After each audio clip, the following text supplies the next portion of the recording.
നമസ്കാരം. കുറച്ച് ദിവസങ്ങളായി നമ്മുടെ ഭരണപക്ഷത്തുള്ള എം.എൽ.എയുടെ വെളിപ്പെടുത്തലുകളും പല ഉന്നത പോലീസ് മേധാവികളും വെട്ടിലാകുന്ന തരത്തിലുള്ളതായിരുന്നു.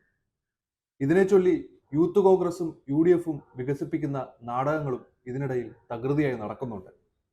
ശരിക്കും അൻവർ എം.എൽ.എയുടെ വെളിപ്പെടുത്തലുകളിലൂടെ കേരളം ശുദ്ധീകരിക്കപ്പെട്ടുകൊണ്ടിരിക്കുകയാണ്. ഇടതുപക്ഷ ഭരണകാലത്തെ ഇത് നടക്കുകയുള്ളൂ. നമ്മുടെ പ്രതിപക്ഷ നേതാവിന്റെ തനി സ്വഭാവം എന്താണെന്നുള്ളത് കേരളത്തിലെ ജനം ഇതിനോടകം മനസ്സിലാക്കി കഴിഞ്ഞു. പി.വി. അൻവറിന്റെ പുതിയൊരു വെളിപ്പെടുത്തലുണ്ട്. അത് നമ്മുടെ പ്രതിപക്ഷ നേതാവ് വി.ഡി. സതീശനെ കുറിച്ചാണ്. മകൾ വീണ വായിക്കുമ്പോൾ അമ്മയ്ക്ക് പ്രസവവേദന അനുഭവിക്കുന്നു എന്ന് പറയുന്നത് പോലെയാണ് വി.ഡി. സതീശന്റെ ഇപ്പോഴത്തെ നില. അതായത് സംഭവം ഇങ്ങനെയാണ്.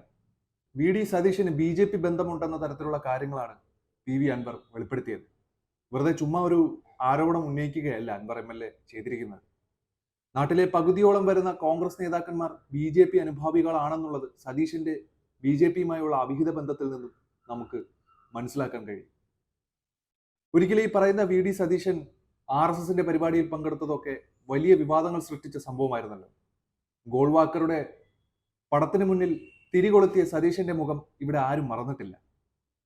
അപ്പോൾ മുതൽ പലരും പറഞ്ഞ ഒരു കാര്യമാണ് സതീശന് ആർ.എസ്.എസ് മുഖം ഉണ്ടെന്നുള്ളത്. അതായത് അടക്കമില്ലാത്ത തത്ത അടുപ്പിൽ തന്നെയാണ് ഇതിൽ നിന്നും മനസ്സിലാക്കാം. കാര്യങ്ങൾ ഒന്നൊന്നായി പറയുകയാണെങ്കിൽ എ.ഡി.ജി.പി. അജിത് കുമാറുമായി വി.ഡി. സതീശന് ബന്ധമുണ്ട്.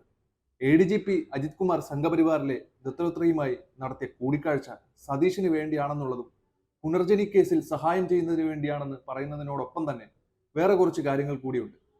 നിയമസഭാ തെരഞ്ഞെടുപ്പിൽ ഒരു സീറ്റ് കിട്ടാൻ ചില പദ്ധതികൾ ഉണ്ടാക്കിയെടുക്കാൻ ശ്രമിച്ചിട്ടുണ്ടെന്നുള്ളതും അങ്ങനെയുള്ള ഞെട്ടിപ്പിക്കുന്ന കാര്യങ്ങളാണ് അൻവർ എം.എൽ.എ തെളിവ് സഹിതം വെളിപ്പെടുത്തിയിരിക്കുന്നത്.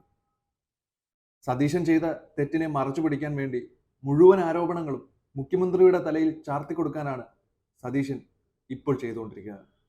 എന്നാൽ പി.വി. അൻവറിന്റെ വെളിപ്പെടുത്തൽ വന്നതോടുകൂടി കോൺഗ്രസിനുള്ളിൽ നിന്ന് തന്നെ സതീശന്റെ രാജി ആവശ്യപ്പെടുന്ന സാഹചര്യമാണ് നിലവിലുള്ളത്. മാത്രമല്ല സതീശന്റെ പ്രസംഗങ്ങളിൽ പോലും സംഘപരിവാറുകാരെ വിമർശിച്ചുകൊണ്ടുള്ള ഒരു പരാമർശം പോലും ഇന്നുവരെ നമ്മൾ കേട്ടിട്ടില്ല. അതിൽ നിന്ന് തന്നെ നമുക്ക് മനസ്സിലാക്കാം സതീശന് ആർ.എസ്.എസുമായുള്ള രഹസ്യബന്ധം എത്രത്തോളം സജീവമാണെന്നുള്ളത്. എന്തായാലും ഇത് ശരിക്കും എന്താണെന്ന് തെളിയിക്കാനുള്ള ഉത്തരവാദിത്വം വി.ഡി. സതീശനുണ്ട്. കുറെ ആരോപണങ്ങൾ തുടരെ വരുമ്പോഴും അതിനെല്ലാം ഒരു ഇളിഞ്ഞ ചിരിയോടെ താനൊന്നും ചെയ്തിട്ടില്ല എന്ന മട്ടാണ് നമ്മുടെ പ്രതിപക്ഷ നേതാവിന്. പി.വി. അൻവറിന്റെ വെല്ലുവിളികളോട് ഓടി ഒളിക്കുന്ന സമീപനമാണ് അദ്ദേഹത്തിൽ പലപ്പോഴും കാണാനും സാധിക്കുന്നത്. ശരിക്കും സതീശന്റെ കൂടിക്കാഴ്ച ഒരിക്കലും CPM-നെ അലട്ടുന്ന ഒരു പ്രശ്നമേ അല്ല.